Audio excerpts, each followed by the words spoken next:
Bonjour à tous, bienvenue. Voilà. Et écoutez, on peut peut-être commencer déjà. Merci beaucoup de nous retrouver pour ces webinaires hebdomadaires. Et donc, c'est enregistré. Ça sera disponible ensuite sur notre plateforme YouTube et sur aussi Facebook, notre compte Facebook. Voilà. Et je vais passer la main à Arnaud pour un petit mot d'introduction. Merci. Merci Héloïse. Bonjour à toutes et à tous. Pas être très très long, hein, mais on a beaucoup de demandes de nos clubs engagés qui essayent d'y voir un petit peu clair sur c'est quoi les différents types d'aides à l'embauche, les différents contrats. Et donc c'est un peu multifactoriel, il y en a un petit peu partout. Et donc on a essayé de réunir sur ce webinaire les principales aides à l'embauche et donner la parole surtout à ceux qui les prescrivent pour qu'on essaye d'y voir un petit peu plus clair sur le qui fait quoi, qui finance quoi et comment on peut identifier les bonnes parties prenantes à mobiliser quand on cherche à recruter sur son territoire. Donc voilà, bonjour à tous et donc bienvenue et surtout maintenant place aux intervenants. Allez, eh bien, c'est parti. On va laisser la parole à Juan Pablo, donc Hernandez Sanchez, qui est à la DT, donc Direction territoriale de France Travail dans le 93, et qui va nous parler des aides qui sont disponibles aux différentes structures et dont les clubs sportifs font aussi partie. Hein. Donc, vous êtes tout à fait éligible au type d'aides qui sont disponibles au sein des agences France Travail, anciennement Pôle emploi. Donc voilà, je passe la main à Juan Pablo. Oui, donc bonjour à tous. Juan Hernandez, chargé de mission direction territoriale de 93, qui notamment en lien avec les agences de mon département auprès des équipes entreprises et des responsables d'équipes entreprises. Donc, en quelques minutes, je vais vous parler de quelque chose que certains parmi vous connaissent déjà, l'accompagnement aux associations, recruteurs, employeurs qui se fait par les biais des agences, mais également, suite à la demande, ce qu'est la commande, effectivement sur les aides à l'emploi. Donc, juste à titre d'exemple, sachez qu'au niveau national, il y a presque 900 agences de proximité. Et ce qui intéresse dans cette slide-là, c'est la ligne 4 de chaque item. Donc, 4300 conseillers dominantes entreprises au niveau national, qui s'est traduit en Île-de-France par 750. Et dans le territoire dans lequel je travaille, on a 111 conseillers dominantes entreprises. C'est-à-dire que comme vous connaissez sans doute, il y a France Travail, il y a quelques temps, quand c'était Pôle emploi, il y a quelques années déjà, la spécialisation a été des conseillers a été actée. Et du coup, il y a des équipes dédiées uniquement qu'à l'accompagnement des recruteurs des entreprises dans chaque agence de proximité. Donc, si on passe à la slide suivante, l'offre des services aux entreprises, ça peut être globalement expliqué avec deux clés d'entrée. Donc, soit en agence avec les équipes dont je vous ai parlé, équipes spécialisées qui vous accompagnent dans vos recrutements et qui sont accessibles soit directement en agence sans besoin d'avoir un rendez-vous. Hein. Vous pouvez arriver directement le matin, même l'après-midi, même si vous savez ou si vous voyez que les agences sont fermées l'après-midi, c'est fermé, mais au public qui n'a pas de rendez-vous. Mais pour les employeurs, dans tous les cas en Île-de-France, à ma connaissance, dans tous les cas, c'est une certitude en Seine-Saint-Denis, j'imagine que c'est au niveau national pareil. Les après-midi, même s'il n'y a pas de rendez-vous, un employeur il peut arriver en agence et puis il sera accueilli. Voilà, il sera accueilli par les équipes entreprises.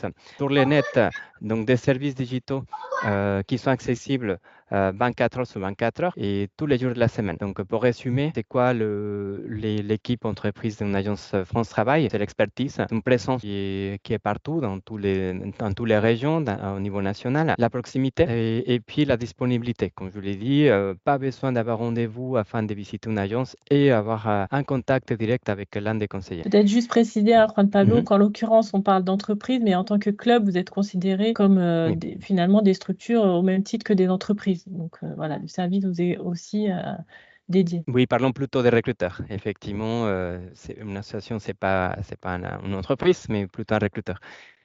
Donc, on vous accompagne donc dans vos recrutements selon la nature et volume de votre recrutement. On peut aller dès la définition du poste, l'analyse du poste accompagnée par des psychologues de travail, la définition du besoin, bien sûr, l'accompagnement à la diffusion de l'offre. Parfois, c'est pas très simple qu'on n'est pas à l'aise sur le site francetravail.fr. mais vous êtes accompagné également pour la diffusion de l'offre, l'organisation d'événements et ce qui peut être proposé dans les différentes agences de job dating. Même vous proposez participer à différents types d'événements, comme actuellement, il y a énormément au niveau national de start l'emploi. C'est une façon de recruter autrement. L'approche, ça se fait par les compétences comportementales, ce qu'on appelle les soft skills. Donc, c'est un recrutement innovant, sans CV, juste avec l'observation des aptitudes des actitudes des candidats, ou la méthode de recrutement par simulation, que je ne vais pas détailler, mais également c'est une autre façon de recruter sans CV. Ils réalisent en fait des exercices. Mais bon, de toutes ces informations-là, vous pourrez avoir les détails dans les agences.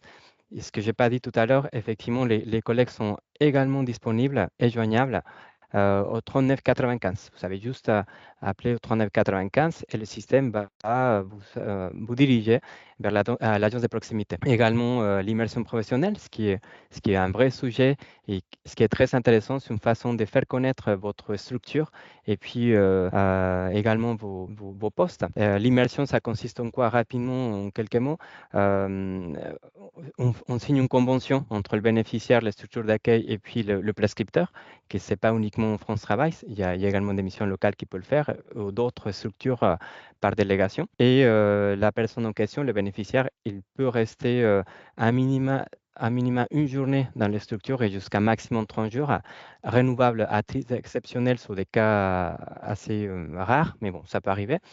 Et ça vous permet à vous de sécuriser un recrutement, ça vous permet d'observer comment il se comporte le candidat aussi. Et à lui, de son côté, ça pourra lui permettre également d'être rassuré par rapport à où est-ce qu'il va mettre les pieds, si on peut dire de cette façon-là. On peut vous proposer également des mesures d'adaptation, donc tout ce qu'on appelle, nous, la préparation opérationnelle à l'emploi, c'est-à-dire que vous savez détecter peut-être un candidat qui vous intéresse, mais il lui manque peut-être certaines compétences. Il faut passer par soit le tutorat ou soit sur la formation, ou les deux. C'est possible de faire une partie tutorat, une partie formation avec un organisme, soit interne, ce qui serait un petit peu rare dans une association, mais pourquoi pas, ou un organisme de formation externe. Et la prise en charge financière dans le maximum de 400 heures de formation est fait par France Travail. Donc, également, ces dispositifs, mesures d'adaptation, vous pourrez avoir plus de détails quand vous allez vous rapprocher d'une agence. Et ce qu'on fait pour anticiper vos besoins de recrutement, c'est la promotion des profils. C'est-à-dire que nous, on va détecter en agence un candidat qui peut intéresser à tel ou tel employeur, à l'occurrence telle ou telle association. On va vous transmettre sa candidature, son CV, et à vous de répondre si vous êtes intéressé ou pas. Voilà, donc ça, c'est de façon globale. Donc, pour résumer encore une fois, les services digitaux gratuits accessibles qui sont disponibles 7 jours sur 7, 24 heures sur 24 heures, et différents canaux, francetravail.fr, de YouTube, la chaîne On est là pour vous. Il y a pas mal de vidéos tutos dans lesquelles vous pouvez, en quelques minutes, comprendre mieux un dispositif. Et évidemment, l'accueil en agence, le contact téléphonique. Sinon, il y a également une application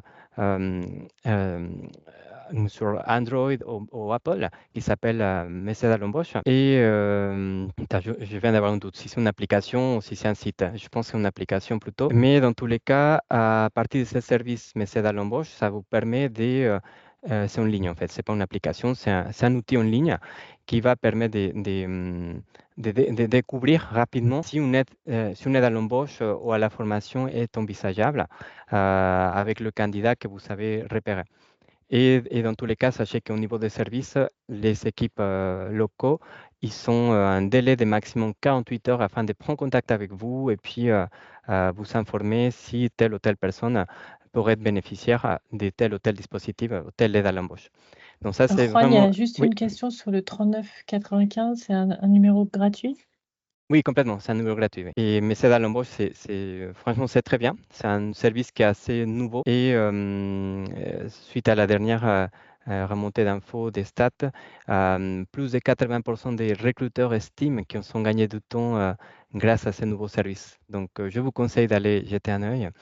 Et puis, et de toute façon, encore une fois, si besoin d'appui, de plus de précision, 39,95. On va aller dans les minutes qui me restent très en concret sur une aide à l'embauche qui s'appelle les emplois francs. C'est quoi? Alors, ça, c'est une aide financière qui est pour les recruteurs, que ce soit des secteurs marchands ou non marchands, en l'occurrence, dans le cadre de ces webinaires. Et l'aide, en fait, elle est rattachée au candidat qui sera ou qui a été embauché en raison de son lieu de résidence. Ce qui vise l'emploi franc, en fait, c'est favoriser l'insertion des publics qui est un petit peu éloigné de l'emploi ou qui peut-être est discriminé par son lieu de résidence.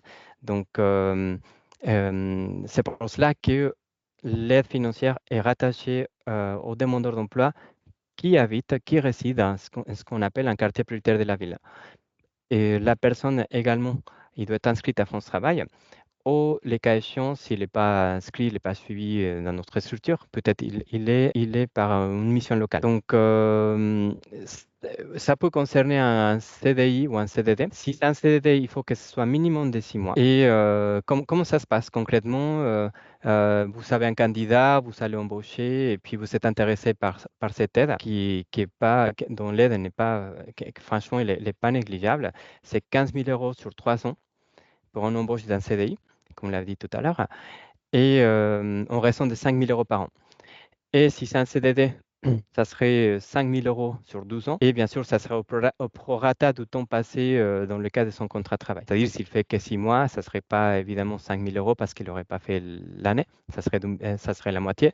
Et s'il n'a pas fait les 6 mois, finalement, bon, s'il ne va pas jusqu'au bout des 6 mois, à ce moment-là, l'équipe qui verse l'aide, qui c'est un service interne à France Travail qui s'appelle France Travail Service, il ne pourra pas verser l'aide financière. Il faut qu'à minima, ce soit 6 mois en CDD ou en CDI également. Il faut que la personne passe à minima 6 mois dans son contrat de travail. Et comment est-ce qu'on sait si la personne est éligible? Il faut aller regarder sur un site qui s'appelle, je détaille plus loin dans un autre slide, sig.ville.gouv.fr. Et là, vous allez juste à mettre l'adresse en fait du candidat en question. Et le système va vous indiquer s'il s'agit d'un quartier prioritaire de la ville. À ce moment-là, on a déjà détecté un candidat qui est éligible en raison de celui de résidence. S'il est inscrit à France Travail, il a juste imprimé à partir de son espace personnel une attestation qui va indiquer qu'il est toujours inscrit chez nous dans nos services. Et il faut juste compléter derrière un CERFA que je vous ai mis en pièce jointe ici. Si vous trouvez parfois, par manque de temps, parce qu'on sait bien que parfois les structures associatives n'ont pas assez de personnel ou n'ont pas forcément beaucoup de temps afin de compléter ces dossiers-là, vous pouvez tout à fait vous rapprocher de votre agence de proximité France Travail qui va vous accompagner à la complétude. Et ensuite, qu'est-ce qu'il faut qu'on fasse? Il faut envoyer le CERFA avec les pièces qui sont mentionnées dedans. Ça serait le contrat de travail, ça serait par exemple l'attestation d'éligibilité du candidat et ça serait une attestation des résidences, non, comment ça s'appelle? Des domiciles, pardon, à jour, des minimum 3 mois d'ancienneté. C'est tout. Après, il faut juste l'envoyer soit par courrier, et je vous conseille plutôt de le faire par email à l'adresse fonctionnelle que j'ai mis dedans, emploifront.paul, ça n'a pas changé pour l'instant, paul-emploi@stesi.fr. Et ce qui est très important à dire par rapport à l'emploi franc, c'est que l'aide, elle ne peut être, le dossier ne peut pas être instruit que si ça se fait pendant le mois qui suit l'embauche. C'est-à-dire que si j'embauche quelqu'un aujourd'hui le 7 mai, pardon, il faut que je transmette mon dossier avant ou au maximum le 7 juin. Si je dépasse le délai d'un mois suite à l'embauche, malheureusement, on aura un refus parce qu'il y aura l'application de la réglementation. Donc, si le dossier il est incomplet, mais il est envoyé dans le délai d'un mois suite à l'embauche, c'est rattrapable, il n'y a pas de souci. Vous faites accompagner par votre conseiller de l'agence de proximité et il va vous aider à faire le nécessaire. Mais dans tous les cas, l'équipe qui fait l'instruction de ces dossiers-là, normalement, prend contact par téléphone et par courrier auprès de l'employeur afin de vous indiquer, il nous manque telle ou telle pièce, merci de la transmettre. Voilà pour l'emplafond. Est-ce que vous savez, si vous avez des questions par rapport à cela, n'hésitez pas. Je ne vois pas les fils de conversation, Loïs, mais n'hésite pas. Il y a une, il y a une question sur le cumul, et ça on pourra voir à la fin parce que nous, France Travail, on va pas être en capacité de répondre sur le cumul avec les autres aides, mais on va voir si on peut avoir une réponse avec les autres intervenants. Mm. Et une question sur la garantie de succès de la procédure. Juan, est-ce qu'en général les réponses sont favorables ou est-ce que c'est difficile d'obtenir ces dispositifs? L'emplafond, il est très simple. Du moment que le futur salarié ou déjà salarié, parce qu'il faut se souvenir qu'on a un mois suite à l'embauche afin de faire la demande. Il réside dans 5 UPV, un quartier prioritaire de la ville. Il inscrit dans nos services. Ouais. Du coup, il y a l'attestation envoyée. Si ce n'est pas le cas, il est suivi par une mission locale. Et juste l'attestation des domiciles. Et l'instruction, elle est très, très simple. Et le contrat de travail. Il faut juste envoyer le contrat de travail avec le CERFA. Est-ce que ça fonctionne avec un CDI à temps partiel? Ça fonctionne avec un CDI à temps partiel. Oui. Et comme plafond, alors honnêtement, j'ai un doute, mais pour moi, ce n'est pas cumulable. On reviendra vers vous avec. D'accord.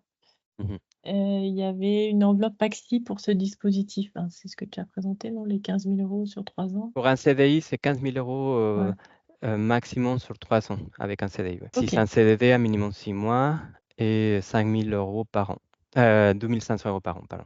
Et comment ça se fait le versement? Peut-être ça peut être une question. En fait, l'équipe de France Travail Service va se rapprocher de vous. Il va vous envoyer un document par email dans lequel il va falloir compléter avec des bulletins de paie. Comme ça, ils sauront que la personne est toujours en contrat et, ils peuvent vous verser l'aide à l'issue de la réception de ces documentations. D'accord, ok. Je vous propose de poursuivre avant de reprendre les questions Mhm. à la fin. D'accord, ok. Et alors, le montant j'ai vu la question, le montant c'est ça, l'emplafond c'est 15 000 euros, encore une fois, sur un CDI, mais étalé sur 5 000 euros par an, en fait. Et CDD, là c'est indiqué, c'est sur 12 ans maximum et 2 500 euros par an. Et l'aide, elle est versée par semestre et calculée pour rata du temps, de travail et de durée de contrat. Alors là, Peut-être une question sur les charges. les charges. Quel est le montant des charges salariales? Je ne pourrais pas vous répondre. Ça, c'est l'aide qui est versée directement par France Travail Service.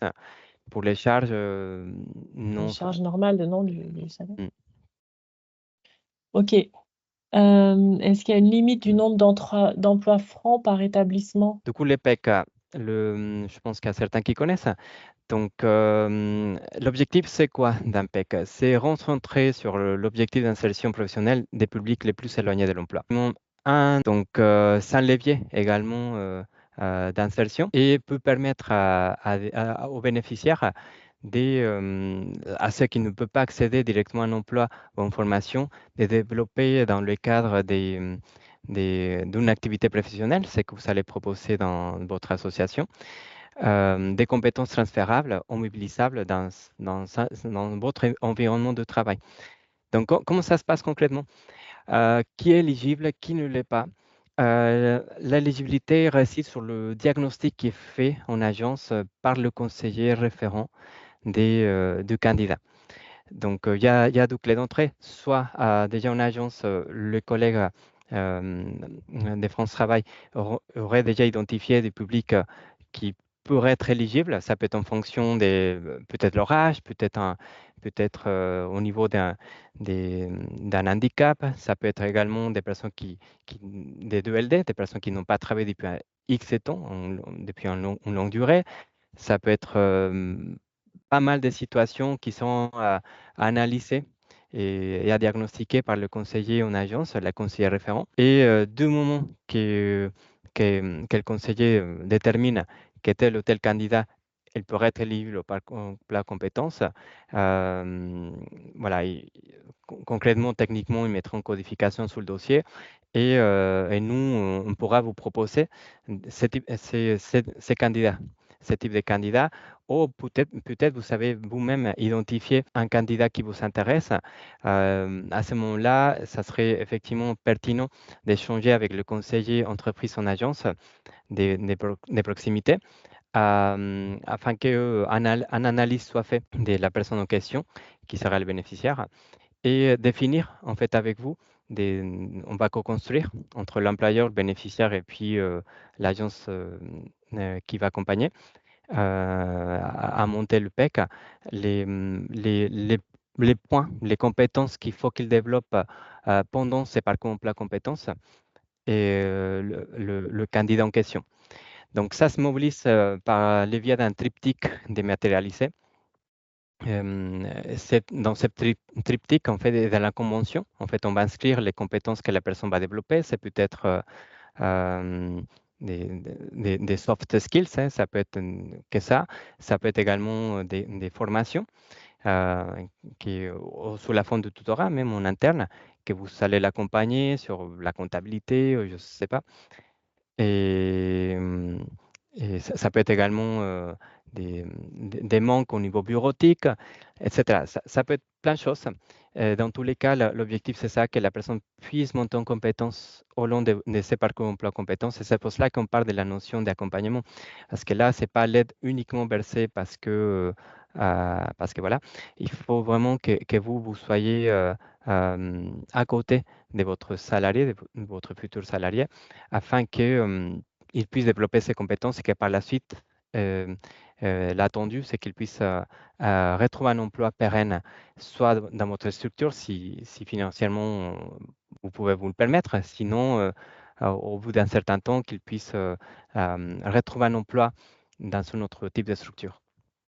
C'est ça l'intérêt. Et quels sont les montants?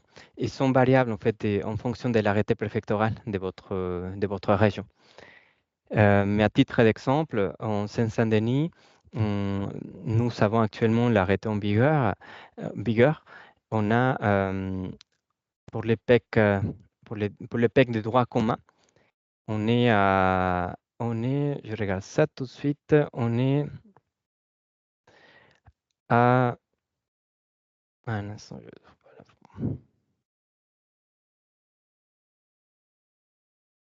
on est à 40% du SMIC brut sur une durée hebdomadaire de prise en charge entre 20 heures et 26 heures.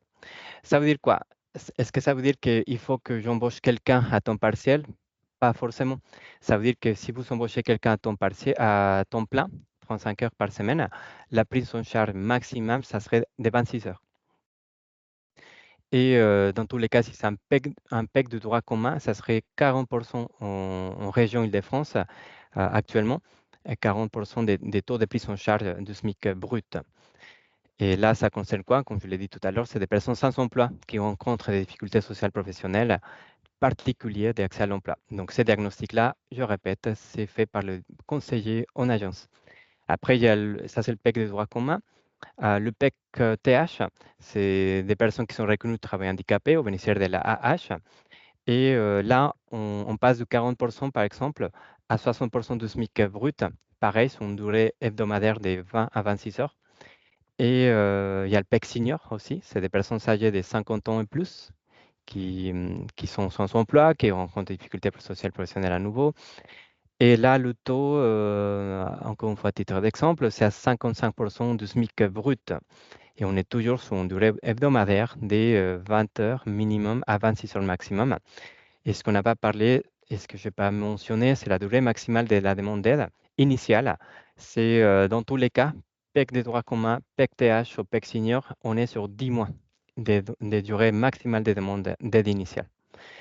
Et bien évidemment, on peut faire un renouvellement et pour cela, on aura besoin déjà dans les triptyques dématérialisés dont je vous ai parlé, que vous puissiez faire un suivi. En fait, vous allez être relancé par email à M+1, M+3 et un petit peu à l'avant du contrat afin de répondre à certaines questions. Ils sont assez simples, ce n'est pas un questionnaire hyper long, et par rapport à l'accompagnement qui était mis en place auprès du salarié.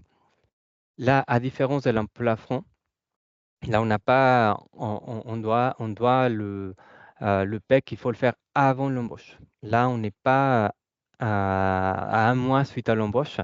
Là, on est vraiment au préalable. Avant de faire la demande d'un PEC, on doit prendre contact avec France Travail. Soit ils vont nous aider dans les agences à trouver un candidat, soit encore une fois, vous savez déjà identifier quelqu'un. Et dans tous les cas, avant de mettre en place le PEC, enfin, avant d'embauche, il faut avoir des contacts avec votre agence. Ce qui est une grosse différence, encore une fois, de l'emploi fonds. Parce que ça ne vise pas du tout les mêmes objectifs et ce n'est pas du tout la même procédure. Dans tous les cas, rapprochez-vous d'une agence du moment que vous avez repéré un candidat et peut-être pour vous, ça serait plus convenable d'avoir l'emploi franc par rapport à un PEC. Ou ça dépend également du salarié. Peut-être qu'il n'a pas besoin d'un accompagnement. Du coup, ça serait plus pertinent effectivement l'emploi franc ou on repère avec vous qu'un accompagnement est nécessaire et à ce moment-là, le PEC sera plus adapté. Est-ce qu'il y a des questions, Héloïse? Je pense que vu le temps, on va essayer d'avancer un peu, parce que D'accord. tu as pas mal répondu déjà. On va terminer sur le troisième dispositif, adulte Et relais, oui, et le c'est bon? troisième dispositif, c'est les contrats adultes relais. Et alors là, on n'est pas forcément des spécialistes afin de vous accompagner à la demande, parce que ça se fait directement entre la structure et la préfecture, d'après ce que je me suis renseigné. Là, ce qu'on pourrait vous accompagner, c'est surtout à trouver les candidats. Comme je parlais au début de l'offre de services entreprise France Travail, on est vraiment sur le sourcing des candidats.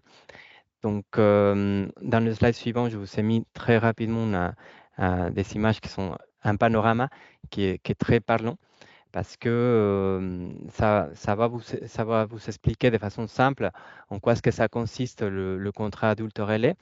On est en principe sur des, hum, des missions de médiation sociale. En Île-de-France, le domaine socioculturel, familial et sportif, ça fait partie des priorités. Donc, et comment ça se passe concrètement, la création d'un poste adulte relais? Ce que je vous ai mis au début, c'est ça. Convention qui doit comporter certaines précisions, la nature du projet, la durée hebdomadaire. Ça s'inscrit dans un dossier qui est un petit peu, enfin, il y a un certain nombre de pages, il y a une bonne vingtaine de pages afin de compléter un dossier. Et la convention, une fois que vous avez l'accord de la préfecture, a une durée de validité de 3 ans qui peut être renouvelé maximum 2 fois. Donc, ça peut aller jusqu'à 9 ans maximum. Et le salarié, c'est qui serait éligible? C'est un minimum quelqu'un qui a 26 ans. Il doit résider dans QPV et il faut qu'il soit sans emploi ou qu'il soit bénéficiaire d'un PEC, par exemple. Les 3 conditions sont nécessaires. Donc, 3 conditions sine qua non du candidat, du salarié. Moins de 26 ans, résident d'un QPV et être sans emploi ou être bénéficiaire d'un PEC. Donc, effectivement, si on a déjà identifié au préalable quelqu'un qui est en PEC dans notre structure, on pourrait éventuellement bénéficier d'un contrat adulte relais si on a l'accord de la préfecture. L'aide financière, elle est très importante. Je vais regarder et il me semble que c'est au-delà de 22 000 euros pour l'année. Après, je vous conseille plutôt de vous rapprocher de vos préfectures afin d'être accompagné sur ces dispositifs. Et ensuite, une fois que vous avez l'accord, sans doute passer par France Travail et qui va vous accompagner à trouver le bon candidat. Parce qu'il ne faut pas oublier les 3 conditions sine qua non. Merci Aloïs et merci à tous. Merci beaucoup, Juan. C'est vrai que je pense qu'il doit y avoir pas mal de questions, mais comme c'est des dispositifs qui sont aussi dépendants de chaque région, c'est important de vous rapprocher de votre agence pour étudier chaque cas particulier, chaque option. Je vous propose d'avancer et du coup de donner la parole à donc Véronique Cazin, qui est de la Dragès Occitanie et qui va nous présenter un dispositif aussi qui peut être intéressant, certains connaissent sans doute, hein, c'est le Sésame. Véronique, je te laisse la parole. Pas de Je vous laisse la souci. parole. Bonjour à tous, j'espère que vous m'entendez bien. Oui, parfait. Bon, ok, super. Donc voilà, j'ai prévu quelques diapos, mais on ne va pas forcément les suivre, voilà, hein, pour qu'on laisse vraiment place à vos différents questionnements. Donc voilà, au titre, hein, je dirais même de la direction des sports, parce que Véronique Cazin, je suis chef de pôle à la Dragès Occitanie, donc la délégation régionale académique jeunesse et sport. Donc toutes les Dragès en France, voilà, nous mettons en place un dispositif qui s'appelle le Sésame, qui existe depuis 2015, hein, qui est un dispositif ministériel qui suscite beaucoup d'engouement de la part de la jeunesse. Donc Sésame, ça veut dire Sésame vers l'emploi pour le sport et l'animation dans les métiers de l'encadrement. Donc l'objectif, c'est d'accompagner au mieux les jeunes, notamment, vous allez le voir, les plus éloignés de l'emploi, vers une qualification en vue d'un emploi dans les métiers de l'encadrement, jeunesse et sport. Donc ce Sésame voilà, qui existe voilà, depuis quelques années, voilà, c'est très intéressant puisqu'il permet un accompagnement personnalisé de ces jeunes dans leurs projets pour accéder donc, à un diplôme d'État, jeunesse et sport, donc synonyme d'une qualification professionnelle et d'une carte professionnelle pour différents métiers, animateur, éducateur sportif, entraîneur sportif, entraîneur voilà, au niveau supérieur de performance sportive.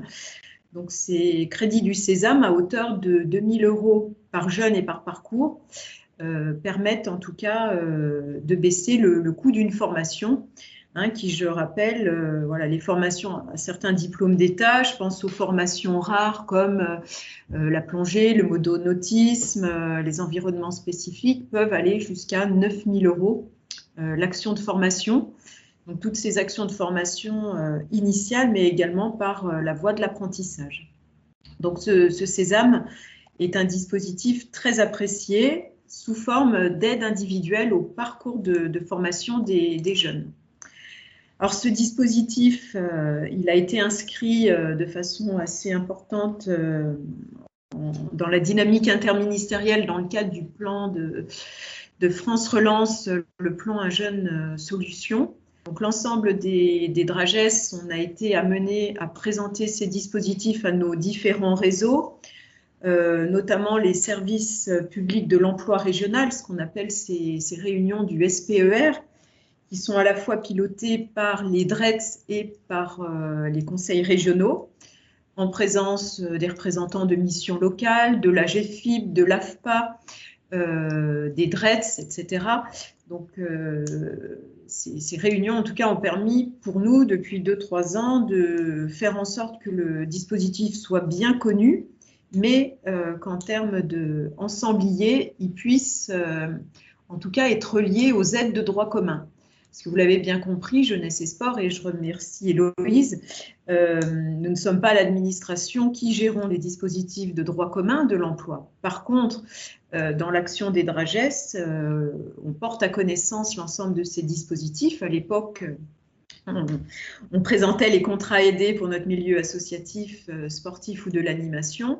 Là, c'est plutôt, voilà, en tout cas en direction du Sésame, où nous avons ce relais d'information. Donc, ce dispositif est pluriannuel, hein, donc il y a une instruction de la direction des sports qui a l'ambition de multiplier par 5 le nombre de bénéficiaires de ce Sésame pour franchir le cap des 100 000 jeunes destinataires de cette aide financière à la formation. Récemment, c'est une feuille de route, voilà, interministérielle en faveur de l'emploi de l'insertion professionnelle qui a souligné l'intérêt du dispositif. Par exemple, en région Occitanie, avec la DRETS Occitanie, on a mis en place une feuille de route emploi insertion pro. Et là, le Sésame est un dispositif phare, puisque, comme je l'ai dit tout à l'heure, il est complémentaire avec le contrat d'engagement jeune, les aides à l'emploi et peut intervenir ou non après une période de service civique. Et plus récemment, donc, Madame la Ministre, dans le cadre des orientations du Grenelle de l'emploi, a vraiment cité le dispositif Sésame comme un outil très important dans le deuxième axe qu'elle a en tout cas prévu dans le cadre du Grenelle, l'axe qui vise l'axe 2 à renforcer l'accompagnement et le soutien à l'emploi sportif. Et dans un contexte budgétaire un peu particulier, où l'État doit faire des efforts et des économies, eh bien, le dispositif Sésame est quand même maintenu dans ses montants financiers. Donc ça, il ne faut pas hésiter à le dire. Donc, ce qui est important en cette période et ce qui permet derrière d'avoir des aides individuelles. Alors, je ne sais pas si vous avez en diapo cette lourde diapo où on voit un petit peu le rayonnement du Grenelle par rapport à différents dispositifs. Je ne sais pas si c'est Héloïse qui présente. Ouais, là, vous devez l'avoir dans l'orientation du Grenelle. Voilà, c'est ça, exactement. Vous pouvez me dire quand vous voulez que je change. Ce qui est entouré, je l'ai mis en rouge, parmi la vingtaine d'actions du Grenelle de l'emploi, on peut se dire que le Sésame en fait partie. Alors, plus concrètement, le Sésame, comme on l'a imaginé en région Occitanie, l'idée c'est d'avoir, j'ai appelé ça articulation vertueuse, mais c'est qu'il soit le plus, en tout cas, connu au niveau des différentes instances, que ce soit les DETS, les missions locales, services de la DRETS, de l'AFPA, etc. Il faut que ce soit un outil qui soit forcément lié aux autres. Et dans ce triptyque qui est très important pour l'État, c'est l'emploi, l'accompagnement, la formation. Il faut que ce Sésame soit un levier supplémentaire pour sécuriser les parcours de jeunes.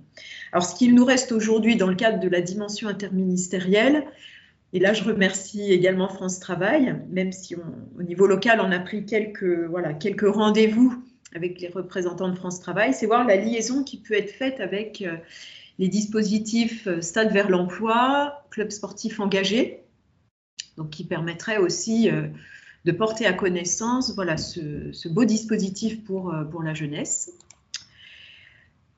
Bon, des infos qu'on n'a pas à cacher, alors il y en a un petit peu plus, c'est en tout cas presque 3000 jeunes qui sont entrés dans le dispositif entre 2015 et cet exercice 2024.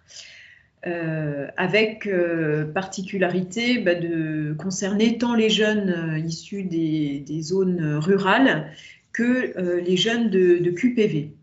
Et on le voit sur ces dispositifs, ce sont des jeunes qui ont parfois un niveau infra-bac, 50% sont des entrants demandeurs d'emploi, ou 53 à la fin, sortie de ce dispositif. Donc les crédits sont votés au niveau national dans le cadre du budget sport de la ministre des Sports, et nous avons donc une ligne régionale budgétaire qui est dédiée au niveau de chaque DRAGES. Donc je vous expliquerai un peu la mécanique. Sur une région telle l'Occitanie, nous avons eu un abondement très important lors de l'année du plan Un jeune, une solution, puisque l'aide régionale était environ d'1 million d'euros. Ces 2 dernières années, donc on est plutôt sur, vous voyez, une somme qui est assez modique, quand je vois les crédits des contrats, politiques contrat engagement jeunes. Donc là, c'est 562 000 euros pour une région, une grande région comme l'Occitanie, avec des aides pour les formations du sport, donc prises sur les budgets du sport, donc ce BOP 219, et une somme un petit peu plus modique pour préparer au diplôme de l'animation. Voilà, ce qui nous concerne un peu moins aujourd'hui. Et le ministère donc, nous fixe chaque année une cible de réalisation. En Occitanie, c'est une cible de 350 jeunes. Et on constate que ce sont des jeunes rentrés qui ont fait l'objet d'un accompagnement plus important et des moyens qui sincèrement pourraient être doublés pour correspondre aux besoins exprimés localement. Donc sur ces jeunes, voilà, c'est très important parce que un jeune qui serait en infrabac, on le voit, il pourrait par exemple sur les diplômes de l'animation volontaire commencer par le BAFA, BAFD, et puis après aller sur le niveau, chez nous le niveau 3 qui s'appelle le CPGEPS, puis aller après sur un diplôme de niveau 4 pour être entraîneur sportif. Donc on regarde vraiment cette trajectoire de jeunes qui nous semble très, très intéressante. Alors juste après… Je peux vous Oui, allez-y. prendre quelques questions. Le Sésame, c'est un dossier qui est déposé par le jeune, l'organisme de formation ou l'association? Alors,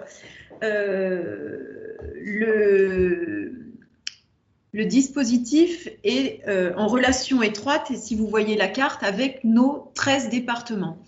Parce que l'enveloppe régionale de 562 000 €, elle est distribuée à la fois sur nos 13 départements. Voilà, on a 13 départements, 13 services départementaux jeunesse et sport en Occitanie, mais également sur des grands opérateurs régionaux.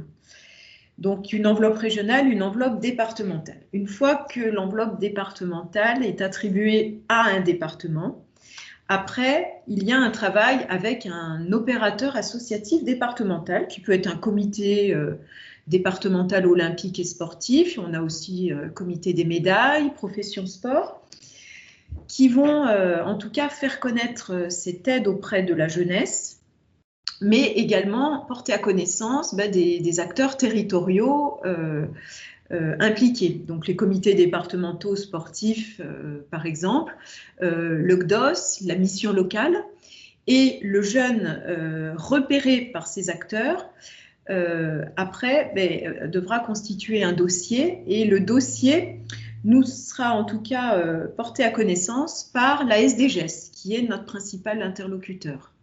Donc, dans le mécanisme, c'est pas, comment dire, un guichet régional ou un guichet national. Le jeune, il est repéré puisqu'il est déjà éligible à ce dispositif. Il va être repéré par la mission locale, et dans le cadre du partenariat entre la SDGES, la mission locale, les CDOS, les comités départementaux, la rencontre va se faire au niveau territorial pour que le jeune puisse être bénéficiaire de cette aide. Mais ce n'est pas un guichet d'entrée unique pour le public jeune.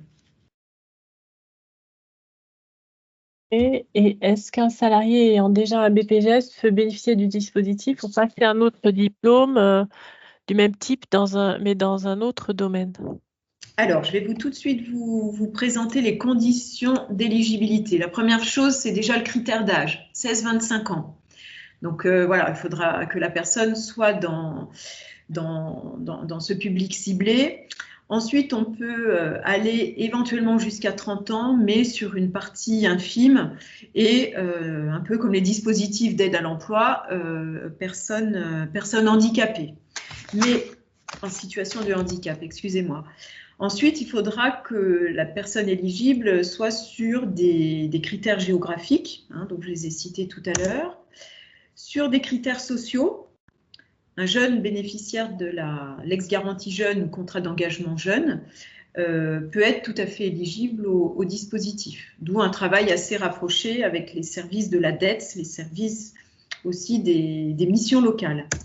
Il pourra aussi s'agir de critères de niveau de formation, donc les jeunes en décrochage scolaire, les jeunes de l'AFPA, les promos 16-18, les jeunes complètement sortis du dispositif. Les jeunes, alors on a un public sportif, donc les sportifs de haut niveau, donc là également pourront être éligibles. Et j'en ai un dernier qui est critère de grande difficulté. Donc là, on a possibilité sur 10%, elle a évolué un petit peu, de 5 on est passé à 10% de l'enveloppe, sur des jeunes qui sont en grande situation de précarité, qui n'entrent pas dans ces critères que je viens de vous énoncer. Et là, on fait un travail très étroit avec le commissaire lutte contre la pauvreté qui est installé au niveau régional. Est-ce qu'il y a, alors je ne vois pas forcément le chat, peut-être des questions à cette étape?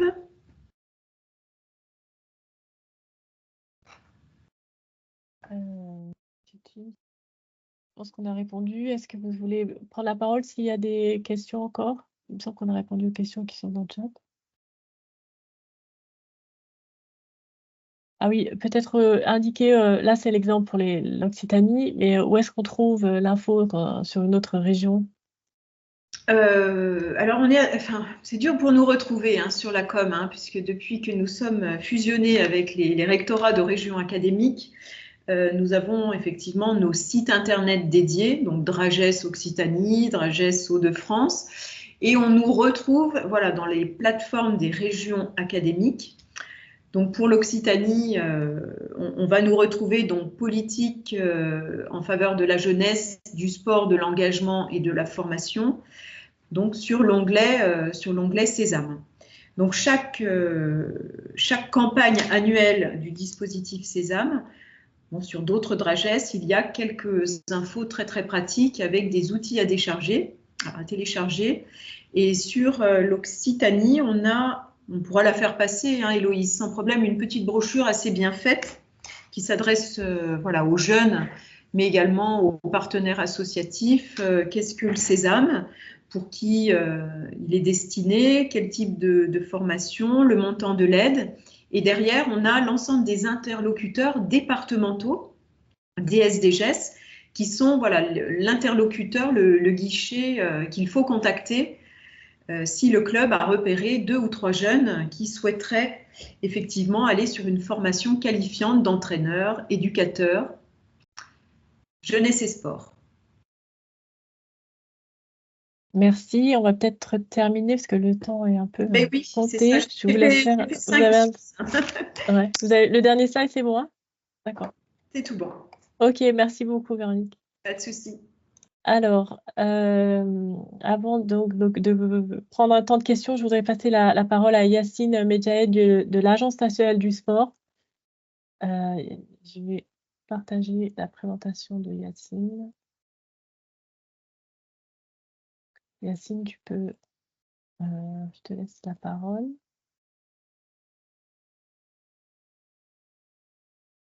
Voilà. Hop. Bonjour à tous, merci Héloïse, ravi d'être parmi vous. Merci à France Travail pour ce webinaire. Je vais essayer d'être très rapide et le PowerPoint sera un petit peu plus complet et il vous sera transmis. Je suis Yacine Medjahed, je suis conseiller développement au sein de l'Agence nationale du sport. Et l'idée, c'est de vous présenter les dispositifs généraux d'aide à l'emploi.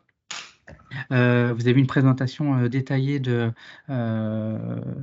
la Drages Occitanie sur le dispositif Sésame. Les dispositifs emploi sont également gérés par les Drages et les SDJUS au niveau territorial.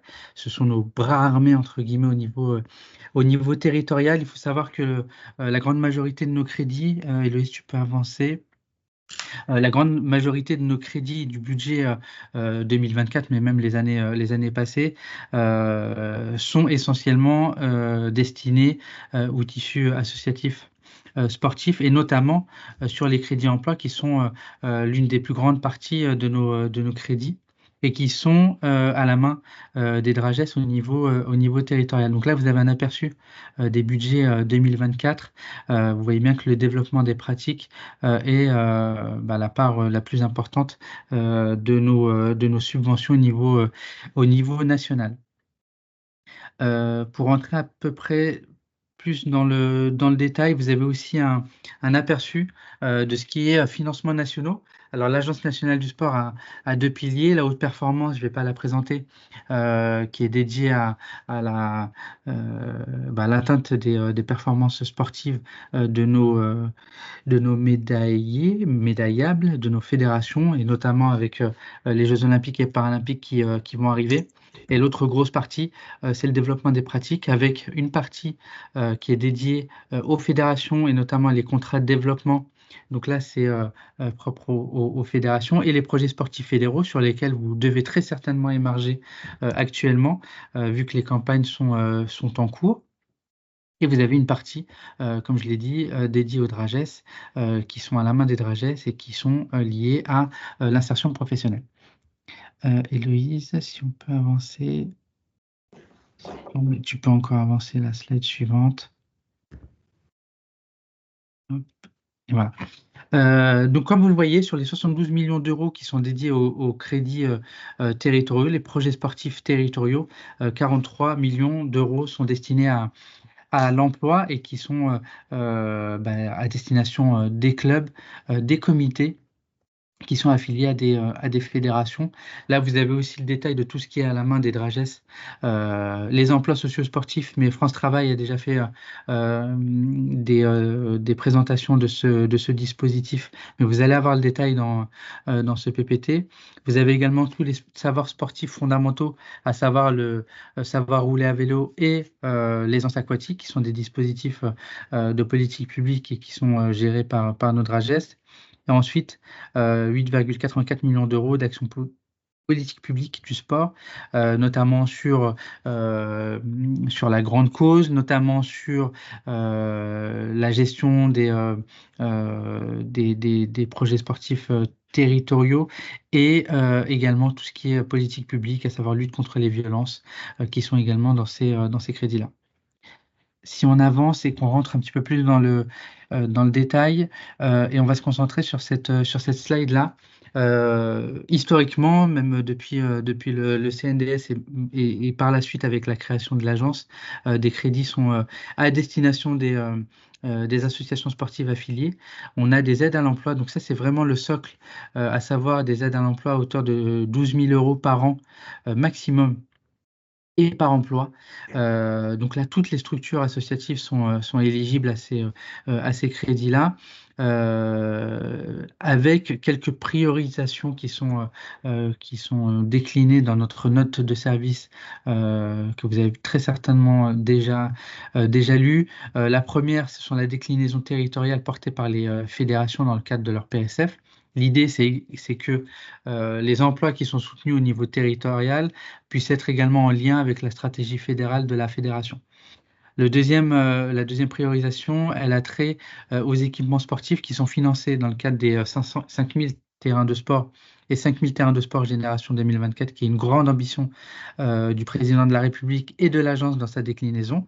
Et l'idée, c'est aussi que ces équipements-là puissent être également animés par des éducateurs. Le troisième, qui est un fil conducteur sur tous nos dispositifs, c'est la pratique féminine, que ce soit des femmes ou des jeunes filles, parce qu'un fossé existe de manière assez importante sur la pratique, que ce soit licencié ou non. Donc ça fait partie aussi des priorisations. Sur les modalités de dépôt, alors il y a peut-être des clubs qui sont ou des enfin là je pense qu'on a que des clubs. Donc les clubs et les comités sont éligibles à ces crédits-là. La première des choses, c'est de créer son espace sur le compte asso. Le compte asso est la porte d'entrée sur l'ensemble de nos subventions. Pour pouvoir déposer des emplois. On n'a pas de critères d'âge sur nos emplois, mais on a quand même une priorisation sur les jeunes. Donc voilà, on n'a pas spécifié de fourchette d'âge, mais après certaines Drages peuvent avoir des orientations plus prioritaires sur certaines catégories. Les ESQ, ce sont les emplois sportifs qualifiés, et qui sont, là c'est plus des dispositifs spécifiques, notamment pour le parasport, où là on a des emplois qui sont un petit peu plus soutenus, à hauteur de 17 600 euros pour ces emplois sportifs qualifiés, parce que le parasport est également une priorité de l'agence. Donc la première des choses, c'est le compte asso. Je pense que vous le connaissez, vous le maîtrisez. Si ce n'est pas le cas et si vous souhaitez bénéficier de subventions, je vous invite à créer votre espace compte asso, parce que pour nous, c'est la porte d'entrée à la fois sur les politiques publiques au niveau territorial, mais aussi sur les emplois. La seconde chose qu'on invite à faire auprès des structures, c'est de se faire connaître auprès des SDJUS, auprès des Drages, faire connaître son club, sa structure, faire connaître son projet professionnel. J'ai l'ambition de recruter tel ou tel éducateur voilà mon modèle économique, voilà mes perspectives et comment je souhaiterais le financer.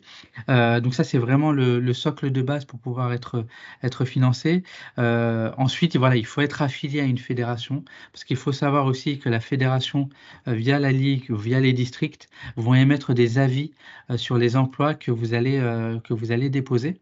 Donc, il y a aussi une nécessité pour le club de se faire connaître auprès de son comité, de son district ou de la ligue, pour voilà, faire connaître son ambition de recrutement, pour essayer d'avoir voilà, déjà l'aval sur la pertinence de déposer une demande de subvention. Euh, Ce que je vous invite aussi à faire, suivant les dragesses, vous allez avoir des campagnes qui vont être différentes les unes des autres. Dans la grande majorité, là, on est actuellement en pleine période de dépôt des dossiers. Donc voilà, si ce n'est pas le cas, vous avez peut-être déjà déposé des dossiers. Si ce n'est pas fait, je vous invite à prendre attache avec votre dragesse. Il y a une note de service nationale qui est émise par l'agence nationale, mais ensuite il y a des notes de service avec les dates de campagne, avec les dates de commission. Généralement, il va y avoir une commission, c'est souvent en fin de saison, sur la période du mois de juin-juillet. Et parfois, de nouvelles campagnes sont ouvertes à la rentrée en septembre si des crédits existent. Pour vous donner un ordre d'idée, on est à plus de 4000 emplois qui sont financés au niveau national. Sur tout le territoire et en Outre-mer, bien évidemment. Donc, c'est une vraie priorité que de pouvoir soutenir la professionnalisation des structures sportives. Je vois qu'on est déjà à 13 heures. Je vais pas poursuivre sur le PPT, mais peut-être si vous avez des questions sur le dispositif, n'hésitez pas. Et je crois qu'Héloïse va envoyer le contenu auprès de tous les participants. Oui, tout à fait. Alors, on avait, est-ce qu'il y a des aides pour les embauches de retraités en temps partiel? C'est une bonne question. Je pense qu'il faut se rapprocher de la DRAGES ou de la SDJUS. Je ne sais pas sur quel territoire vous êtes, mais il est possible d'avoir des aides à l'emploi pour des seniors Alors, si c'est un éducateur ou si c'est un administratif du club, c'est une possibilité, mais il faut vraiment se renseigner au niveau de votre territoire. Et quels sont les critères pour être concerné par les emplois sportifs qualifiés? Alors, si vous êtes sur si par exemple vous allez ouvrir une section para dans votre club, parce que je vois que vous êtes un comité départemental de tennis de table, il faut se rapprocher de votre SDJUS parce que le quota sur les ESQ parasport est assez limité. Mais il faut vous présenter, avoir aussi l'appui de votre fédération pour pouvoir appuyer votre demande. Mais voilà, il faut vraiment que ça s'appuie sur la création d'une section, sur une vraie politique autour du parasport.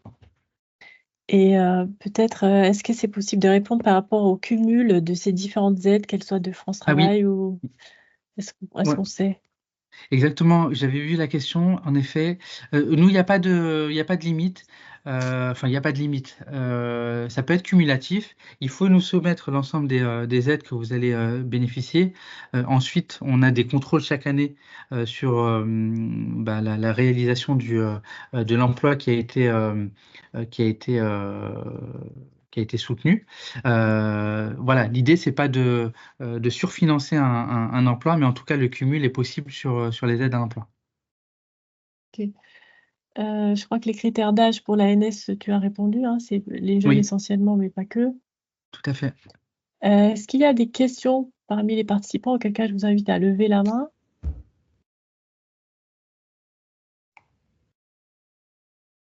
Non, je vois qu'il y a une question. Alors, Alors, Antoine non, Huguet, non.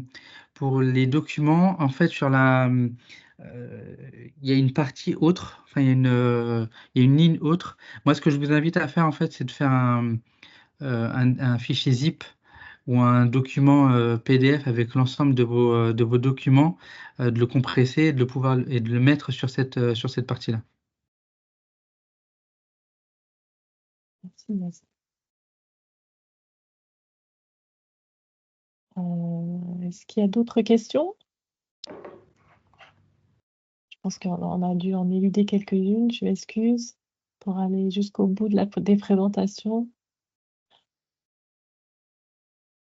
En tout cas, on vous communiquera aussi donc, les informations projetées, la liste des DRAGES, des contacts des DRAGES, et donc les brochures disponibles, bien sûr.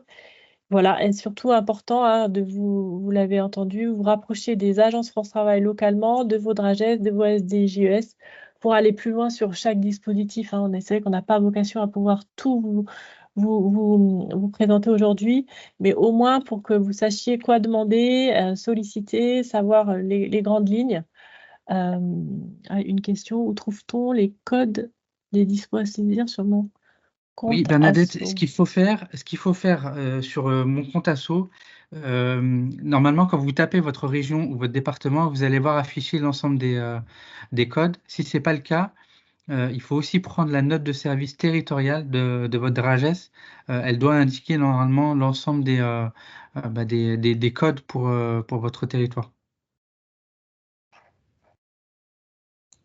Sur l'aide 2024, vous pouvez déposer si vous n'avez pas obtenu en 2023, sans problème. Super. Et sur le dispositif Cézanne, Véronique, est-il ouvert à une jeune engagée sous contrat d'apprentissage sur une formation BPGEPS avec une association sportive? Tout à fait, tout à fait, tout à fait. Alors, elle peut être repérée avant l'entrée en formation, mais également après quelques mois d'entrée en formation. Donc, voir avec sa SDGES pour qu'on puisse lui financer au plus tôt sa formation. Mais c'est le bon profil qui vient d'être cité. Merci. Peut-être, Juan, préciser que les dispositifs emploi franc, adultes relais, est-ce qu'il y a un cas où il n'y a pas de charge sociale ou est-ce que chaque fois, il y a quand même des charges sociales sur… Je n'ai pas compris la question. Ouais. Il y a des charges sociales quand tu mets en place un PEC, c'est ça? Ou un emploi Un franc? emploi franc ou un… Ouais, chaque dispositif. Il y a des charges. Voilà, En fait, faut c'est des bien… aides financières. Voilà, c'est ça. Oui, Il non, faut bien bien sûr. les prendre en compte comme un recrutement classique. Je crois qu'il y a des clubs qui Oui. ont eu la difficulté de pas connaître, pas savoir la déclaration des charges sociales, mais il faut bien y penser. C'est des aides qui ne dispensent pas des charges sociales. Ouais, n'hésitez pas à vous rapprocher aussi de Profession Sport et Loisirs. Ils peuvent vous aider aussi sur le modèle économique, sur ce que l'emploi va vous coûter. Parce que là, on parle vraiment des aides de France Travail, de Césame ou de l'agence. On est sur des aides qui sont fermes, mais derrière, il y a les charges qui sont obligatoires pour chaque recrutement. Oui, tout à fait. Et on aura d'ailleurs un webinaire avec la Profession Sport et Loisirs pour présenter quels sont l'appui qu'ils peuvent vous proposer. Je vous invite à vous inscrire au prochain webinaire. On aura aussi sur un aspect de formation. Voilà, on continue. Si pour les clubs qui ne sont pas inscrits, bien sûr, inscrivez-vous en tant que club sportif engagé pour recevoir toutes ces informations. Le lien est ici, je le remets ici. Voilà. Et les webinaires, normalement, vous les recevez régulièrement, sinon je vais les afficher à nouveau là. Donc, on aura un focus sur le stade vers l'emploi, sur les groupements d'employeurs avec donc Fondation Sport et Loisirs, et d'autres encore sur les différentes actions que vous pouvez déployer. Et enfin aussi comment aller se rapprocher d'un dispositif qui s'appelle les entreprises s'engagent, donc c'est-à-dire présenter vos projets à des entreprises localement sur les territoires qui seraient intéressées par les actions que vous menez. Voilà. S'il n'y a pas plus de questions, je pense qu'on peut s'arrêter là aujourd'hui. Je vous remercie beaucoup à tous les participants, Yacine. Merci beaucoup Véronique, merci beaucoup Juan. Et merci à vous les clubs d'être connectés et pour votre participation. Je vous dis à bientôt pour nos prochains webinaires. Merci, au revoir. Merci. Avec plaisir. Au revoir. Au revoir, Merci, à au revoir. bientôt. Merci. J'aurais une question à apporter, s'il vous plaît. Oui, je vous écoute. Héloïse. Oui, bonjour. Ça concerne les emplois socio-sportifs. Ah oui, alors là, pour l'instant, on n'a pas encore de retour. Eh oui. Parce que la difficulté qu'on a, nous, à Salon de Provence, c'est qu'on n'est pas dans les villes retenues dans le cadre de ces emplois-là. Et Alors, c'était les pour savoir si on emplois, pouvait quand même déposer. le club doit agir auprès d'un public bénéficiaire des 500 quartiers prioritaires de ville identifiés dans le listing, hein. Voilà. Si ce n'est pas Voilà, le mais il cas, n'en fait pas partie. vous pouvez toujours peut-être proposer à la Drages, mais a priori, il y aura une priorisation quand même sur ces quartiers-là. Mais D'accord, encore bah, une c'est fois, toute la difficulté. il faut toujours déposer, se rapprocher de la Drages, vous faire connaître, présenter, faire connaître vos actions. Si par hasard, il n'y a pas d'acteurs sur le territoire, en l'occurrence ciblé, peut-être qu'ils feront appel à vous. Ou voilà, il faut toujours se faire connaître. Ouais. Après, il faut aussi regarder tout ce qui existe à côté. Ouais, il y a 7 postes seulement dans les Bouches-du-Rhône, Ouais, alors qu'il y a donc, 190 quartiers en UTP, ouais. ouais. C'était vraiment ciblé sur les quartiers un ciblage spécifique, hein. C'était pas. Ouais. Ok, je vous remercie beaucoup et je vous dis à Merci bientôt. beaucoup, au revoir. Au revoir. C'est gentil, au revoir.